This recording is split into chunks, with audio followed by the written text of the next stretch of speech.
l'année passée, il avait fait donc du coup une prise de parole contre Bouscapé, où il était mécontent, etc. De la direction que ce média avait pris. Comme quoi ils invitaient des Weshden, des Macron, etc.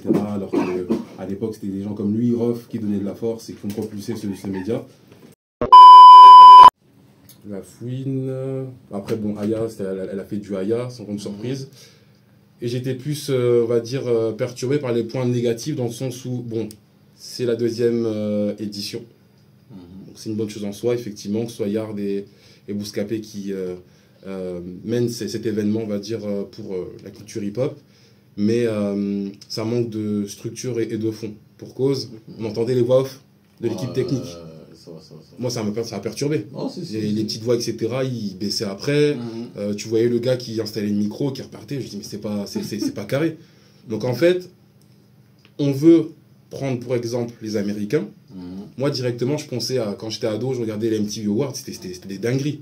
Je voyais vraiment les gens se mouiller, que ce soit sur scène ou dans le public. Là, public fermé, ça rigole pas aux blagues. On dirait qu'ils sont là à un enterrement.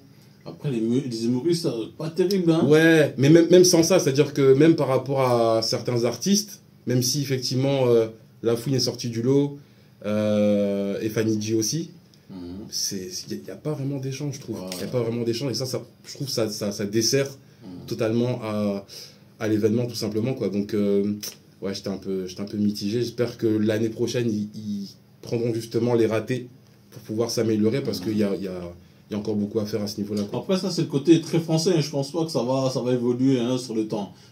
Franchement, les Caries, ils chantent les paroles, ça se met debout, ça chante, etc. Ils ont le truc en internet. Ici, en France... Bah, c'est ça un peu qui m'a déçu, dans le sens où, comparé aux Américains, c'est vraiment un mode de vie, c'est dans le code ADN. Ouais, et en France, bah, tu remarques que c'est pas le cas, en fait. Quand tu vois les comportements, je te dis, c'est pas possible. Oui. Soyez contents. C'était les premiers à justement s'indigner du fait qu'il n'y avait rien pour nous. Là, maintenant, il y a quelque chose. Faites ça mieux. Non, donc, c'était dérangeant. Ouais, c'était plus la partie organisation. Un autre exemple, l'influenceuse Sally. J'ai chronométré. Hein. Elle a planté le décor pendant 2 minutes. On l'attendait. Ouais, Driver, il était là. Il faisait jouer les musicos. Sally, pour faire après... montrer qu'elle avait une robe de haute couture, je ne sais quoi, mais je me dis, c'est pas... Même Aya Nakamura n'a pas fait ça, donc...